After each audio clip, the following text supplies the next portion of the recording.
அன்புக்குரிய சாய் சொந்தங்கள் அனைவருக்கும் குரு சாய்ராமுடைய அன்பான வணக்கம். ஷிரடி சாய்பாபா அப்படின்னாலே எத்தனையோ பேருடைய வாழ்க்கையில் ஒரு மாற்றம். பல சமயங்களில் நமக்கு சோதனை வரும்போது நமக்கு வரக்கூடிய கண்ணீர் தீர்க்கவே முடியாது, வார்த்தைகளால் சொல்லவே முடியாது. ஒரு அற்புதமான சாய் பக்தைக்கு நடந்த ஒரு அற்புதத்தை தான் உங்கள்கிட்ட ஷேர் பண்ணிக்க இன்றைக்கி நான் விரும்புகிறேன். ஒரு சாய் பக்தையினுடைய வாழ்க்கையில் பார்த்திங்கன்னா ரொம்ப தீவிரமாக வியாழக்கிழமை ஆனால் கோயிலுக்கு போய் விரதம் இருந்து சுவாமி கும்பிட்டுருக்கிறவங்களுக்கு கல்யாணம் ஆகுது. ஒரு பெண்மணிக்கு அவங்களுடைய கணவர் ஆரம்பத்தில் நல்லா இருந்தாலும் போக போக குடியினால் அதிகமாகி ஒரு கட்டத்துக்கு அப்புறம் அவங்கள விட்டுட்டு உடல் ரீதியாக குடித்து உடம்புக்கு எடுத்து போய் இறந்துடுறாரு. நீங்கள் யோசிச்சு பாருங்களேன், பல சமயங்களில் நம்ம வீட்டில் பல பேர் குடித்து இறக்கும் போது நம்ம அவங்கள திட்டுறமோ இல்லையோ கடவுளை திட்டுவோம். அப்படி தான் பாபாவையும் இவங்க திட்ட ஆரம்பிச்சிட்டாங்க. ஏன் பாபா, நீ நினச்சிருந்தா என்னுடைய கணவரை நீங்கள் ஒரு நிமிஷம் திருத்திடலாம், ஏன் என்னுடைய கணவரை நீங்கள் மாற்றலை அப்படின்னு சொல்லி அவங்க பல நாள் வேதனைப்பட்டு அழுது. ஏன்னா இவங்களுக்கு 3 குழந்தைங்க, 2 பெண் பிள்ளை, ஒரு ஆண் பிள்ளை, எல்லாம் சின்ன சின்ன குழந்தைங்க. ஆனால் பாபா இவங்க என்ன பண்ணுறாங்கன்னா, பாபா அவ்வளோ ஆர்வமாக வெறித்தனமாக கும்பிட்டுட்டு இருந்த இந்த சாய் பக்தை ஒரு கட்டத்துக்கு அப்புறம் பாபாவை கும்பிட்றதை நிறுத்திட்டாங்க. கணவர் இறந்ததுக்கப்புறம் அவர் அவங்க கணவர் ஒரு ரேஷன் கடையில் வேலை பார்த்துக்கிட்டு இருந்தாங்க. இவங்க ரொம்ப வெறுத்து போய் சுவாமி ரூமில் பாபாவெல்லாம் திருப்பி வச்சுட்டாங்க. சில பேர் கோயிலில் போய் வச்சுருவோம், பிடிக்கலைன்னா வெறுத்து போயிட்டோம்னா ஒரு சாமியை. இவங்க என்ன பண்ணுறாங்கன்னா, அவங்க பூஜை ரூம்லேயே பார்த்தீங்கன்னா பாபாவுடைய ஃபோட்டோவை சிலையெல்லாம் திருப்பி வச்சிடறாங்க. நான் உன்னை கும்பிட மாட்டேன் இன்னையிலேருந்து அப்படின்னு. ஆனால் காலமும் நேரமும் காட்சிகளும் மாறிக்கிட்டே இருக்கும்.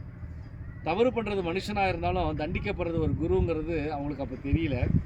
ஏன்னா குருங்கிறவர் நமக்கு எப்போவுமே நல்ல வழிகாட்டுவார். அவர் அப்பாவாக இருப்பார், குருவாக இருப்பார், அம்மாவாக இருப்பார், எல்லாமா இருந்து வழிகாட்டக்கூடியது.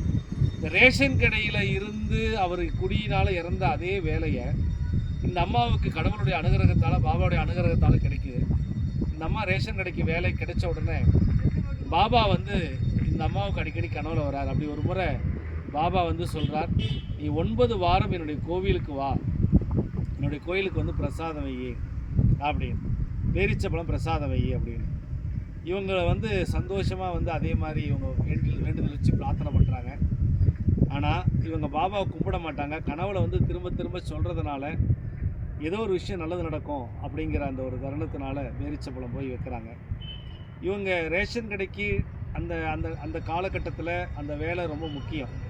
உண்மையை சொல்ல போனாக்கா பாபா எப்படி வழிகாட்டுறாரு அப்படிங்கிறதுக்கு இது பாபா என்ன சொல்கிறார் அப்படின்னா, 9 வாரம் வான்னு சொல்லியிருக்கார்.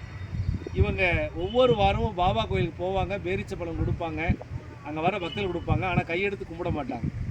ஏன்னா 9 வாரம் வர சொன்ன பல முறை கனவுல சொன்னதுனால போவாங்க. ஆனால் பாபா மேலே கோபம், நமக்கு பிடிச்சவங்கள தானே கோவப்படுவோம். அந்த மாதிரி இவங்க 8 வாரம் போயிட்டாங்க சாய் என்பர்களே. 9வது வாரம் சரியாக போக முடியல. இவங்க ரேஷன் கடையில் இந்த அம்மாவும் ஒரு வயசான ஒருத்தர் தான் வேலை செய்கிறாங்க. இவங்க 2 பேர் வேலை செய்கிற 9வது வாரம் பார்த்தீங்கன்னா இந்த அரிசி, சர்க்கரை, கோதுமை இதெல்லாம் எடுத்து போடுறது, இந்த எடை போடுறதுன்னு சொல்லுவோம் இல்லையா, அவர் உடம்பு தீவிரமாக உடம்பு சரியில்லாமல் போயிடுது. அவர் உடம்பு சரியில்லாதனால அவர் ஃபோன் பண்ணி சொல்லிடுறார், அம்மா நான் வர முடியாதம்மா, எனக்கு பயங்கர காய்ச்சல்னு சொல்லிடுறாரு. இப்போ வேறு வழியே இல்லை, இவங்க 9 வாரம் போய் ஆகணும். 8 வாரம் போயாச்சு. 9வது வாரம் என்ன பண்ண தெரியல, சுவாமி ரூம்லேயே போய் மனம் விட்டு கும்பிட்டுறாங்க. பாபா நான் உன்னை இது வரைக்கும் திருப்பி வைக்கல, நான் கோவிச்சிட்டு இருந்தேன், அதனால் இன்றைக்கி நான் திருப்பி வைக்கிறேன், நான் கோயிலுக்கு போக முடியாது, நான் இதையே கோவிலாக நினச்சிக்கிறேன்னு சொல்லிட்டு ஃபோட்டோவை சிலையெல்லாம் திருப்பி வச்சுட்டு பேரிச்ச பழத்தை மட்டும் எடுத்துகிட்டு போய் வெளியே கொடுத்துட்றாங்க. அன்புக்குரிய சாய் உறவுகளே, அவங்க நேராக ஆனாலும் மனசுக்குள்ளே கோயிலுக்கு போலேங்கிற ஒரு வருத்தம். ஏன்னா 9 வாரம் பாபா வர சொல்லியிருக்கிறாரு அப்படிங்கிற அந்த தருணத்தினால தான், அந்த ஒரு காரணத்தினால தான். இப்போ இவங்க போகிறாங்க, ரேஷன் கடைக்கு போகிறாங்க. அவங்க ஒருத்தங்களே பில்லு போட்டாகணும், அவங்க ஒருத்தங்களே அரிசி, கோதுமை எல்லாம் கொடுத்தாகணும். அன்றைக்கி அந்த வேலையை பண்ணிகிட்டு இருக்கும்போது அந்த உடம்பு சரியில்லைன்னு சொல்லக்கூடியவர் மறுபடியும் வரார். சைக்கிளில் வரார். வந்த உடனே ஏன் லீவ் போடுறேன்னு சொன்னீங்க, ஏன் வந்துட்டீங்க? இல்லைம்மா, நீங்கள் தனியாக இருப்பீங்க, நீங்கள் வாரம் வியாழக்கிழமை நீங்கள் கோயிலுக்கு போயிட்டுருக்கீங்க, அதனால் இந்த வாரம் போவீங்க, அதான் யோசித்தேன், அதனால் நான் மாத்திரை மட்டும் போட்டு டீ குடிச்சிட்டு வந்துட்டோமா அப்படின்னு. இவங்களுக்கு ரொம்ப சந்தோஷமாயிடுச்சு. பரவாயில்ல, பாபா காய்ச்சலாக இருந்த இந்த ஊழியரை கூட வர வச்சுட்டாரு, அதனால் நம்ம நேரடியாக ஒரு முறை போயிட்டு வந்துடலான்னு சொல்லிட்டு 2 மணி நேரத்தில் வந்துடுறேன்னு சொல்லிட்டு அந்த தாத்தா கிட்ட எடை போட்டு எல்லாத்தையும் கொடுங்க கரெக்டாக அப்படின்னு சொல்லிட்டு இந்த அம்மா பாபா கோயிலுக்கு போகிறாங்க. 9வது வாரம் பாபா கோயிலுக்கு போயிட்டு அங்கேயும் பேரிச்சப்பழம் வச்சு கும்பிட்டுட்டு வராங்க. வந்த உடனே பாபாவுக்கு மானசீகமாக என்னமோ என் வாழ்க்கையில் போன எல்லாத்தையும் எடுத்துக்கிட்டே எனக்கு ஒரு இந்த வேலையை கொடுத்துட்டு அப்படின்னு சந்தோஷப்பட்டு விட்டுட்டாங்க. அப்புறம் ரேஷன் கடைக்கு மறுபடியும் வந்துடுறாங்க. வந்தவுடனே அன்றைக்கி முழுக்க ஆவலாக பேசிக்கிறாங்க. வயசானவர் இவங்க என்ன பண்ணுறாங்கன்னா, இந்த அம்மா வந்த உடனே நீங்கள் கிளம்பி போயிடுங்க, உங்களுக்கு தான் உடம்பு சரியில்லையே, எப்போ நான் பார்த்துக்குறேன் ரேஷன் கடை அப்படின்னு இந்த அம்மா சொல்கிறாங்க. சரி ரைட், அவர் பெரியவர் போயிட்டார். அப்புறம் அடுத்த நாள் எப்பயும் போல் 9 வாரம் பிரார்த்தனை முடிஞ்சிருச்சு, நல்லபடியாக பண்ணிட்டோன்னு வீட்டில் போய் தான் குழந்தைங்கள்லாம் சொல்லிவிட்டு அடுத்த நாள் வெள்ளிக்கிழமை வராங்க. சாயந்தரம் வெள்ளிக்கிழமை வரும்போது ரேஷன் கடைக்கு அந்த பெரியவரும் வரார் வேலைக்கு. வரும்போது ரொம்ப நன்றிங்க ஐயா, நேற்று உங்கள்கிட்ட நான் சொல்லவே மறந்துட்டேன், நேற்று நீங்கள் மட்டும் வராமல் இருந்திருந்தீங்கனாக்கா நான் வந்து பாபா கோயிலுக்கே போயிருக்க முடியாது, நேற்றே சொல்ல நினச்சேன் சொல்ல முடியல, ஏன்னா எல்லாம் வந்துக்கிட்டே இருந்தாங்க, ரொம்ப நன்றி அப்படின்னு.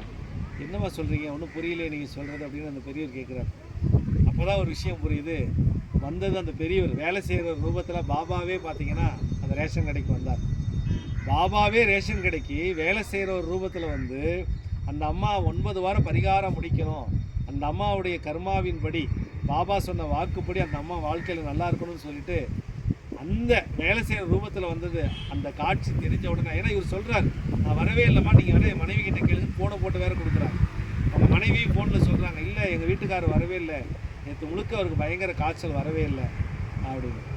இப்போ ரொம்ப நம்ம வந்து இது எதுக்காக இந்த பதிவு அப்படின்னா, இந்த ரேஷன் கடையில் வேலை செய்கிற இந்த அம்மா தன்னுடைய கணவர் குடியினால் இறந்துட்டார், அந்த வேலை கிடைச்சிருச்சு, ஆனால் பாபாவால் தான் ஆயிடுச்சின்னு சொல்லி எந்த வாய் சொன்னதோ, எந்த மனசு நினச்சதோ, அதே மனசு இனிமேல் நம்ம குழந்தைங்க நல்லா இருப்பாங்க, அதுக்காக தான் இந்த 9 வார பரிகாரத்தை பாபா செய்ய சொல்லியிருக்கிறாரு. இந்த 9வது வாரம் தடங்களாகக்கூடாதுன்னு பாபாவே வயசான ரூபத்தில் அங்கே வேலை செய்கிற ரூபத்தில் வந்திருக்கிறாரு அப்படின்னு நினைக்கும்போது, அப்போ நான் பாபாவே வந்திருக்கிறாரு, நான் எவ்வளோ பாக்கியசாலி. அதனால் அந்த அம்மா அந்த தருணத்தில் புரிஞ்சுக்கிட்ட ஒரு விஷயம் என்னென்னா, நமக்கு வாழ்க்கையில் நம்மளை சுற்றி இருக்கிறவங்க எல்லாருமே பர்ஃபெக்ஷனாக கரெக்டாக இருப்பாங்கன்னு சொல்லவே முடியாது. நிறைய குறைகள் இருக்கிறது தான் வாழ்க்கை. தன்னுடைய கணவருடைய குறையை நம்ம கடவுள் மேலே காட்டக்கூடாது, அதை திருத்துவதற்கு அவங்க முயற்சி தான் பண்ணியிருக்கணுமே ஒழிய அவர் இறந்ததுக்கப்புறம் அதை பழியை சுமத்தி குரு மேலே போடக்கூடாது. அப்படி தான் நம்ம வாழ்க்கையிலையும், நம்ம வாழ்க்கையில் ஏதாவது ஒன்று நடந்துருச்சுன்னா பழியை தூக்கி குரு மேலே போட்டுருவோம். நிறைய குருமார்கள் எப்போவுமே சபிக்க மாட்டாங்க, சாபம் விட மாட்டாங்க. அதை மீறி அவங்க மனம் நொந்துட்டா, சபிச்சிட்டா, நிச்சயமாக அதுலேருந்து மீண்டு வரவே முடியாது. இருக்குல்லே மிகப்பெரிய தோஷம் எது தெரியுங்களா? குருவை நிந்தித்த தோஷம்தான். முடிந்த வரைக்கும் பாபா குருவாகவும் இருக்கார், அப்பாவாகவும் இருக்கிறார். அற்புதமான இந்த ரேஷன் கடை பெண்மணி அந்த சாய் சகோதரிக்கு பண்ண ஒரு அற்புதம் போல் உங்கள் வாழ்க்கையிலையும், உங்கள் பணியில், உங்கள் வேலையில், உங்களுடைய துறையில் ஏதாவது ரூபத்தில் பாபா உங்கள் கூட இருக்கவங்க மூலியமாகவே உங்களுக்கு உதவி செய்வாருங்கிற நம்பிக்கையை முதல்ல நீங்கள் வைங்க. பாபா நிச்சயமாக அவங்க கூட இருப்பார்னு சொல்லிட்டு அற்புதமான இந்த செவிவெளி செய்தியை சாய் குருஸ்தான் சேவா யூடியூப் சேனல் வாயிலாக பார்த்த அத்தனை பேருக்கும் அன்பார்ந்த நன்றியை தெரிவித்து மற்றும் ஒரு அழகான பதிவு சந்திக்கிறேன். நீங்கள் ஒன்று புரிஞ்சுக்கோங்க, மிராக்கல் அப்படிங்கிற வார்த்தை, அற்புதம் அதிசயங்கிறதே ஆசீர்வாதம் தான். உங்களுக்கு அந்த மாதிரி மிராக்கல் நடந்துச்சு அப்படின்னா என்னுடைய நம்பருக்கு வாய்ஸ் மெசேஜில் தெரியப்படுத்துங்க. 7540048319. ஏன்னா நிறைய பேருக்கு பாபாவை பற்றி இன்னும் தெரியப்படுத்துவதற்காக தான் இந்த முயற்சி. மற்றும் ஒரு அற்புதமான பதிவில் சந்திக்கிறேன். ஓம் சாய்ராம், ஜெய் சீதாராம்.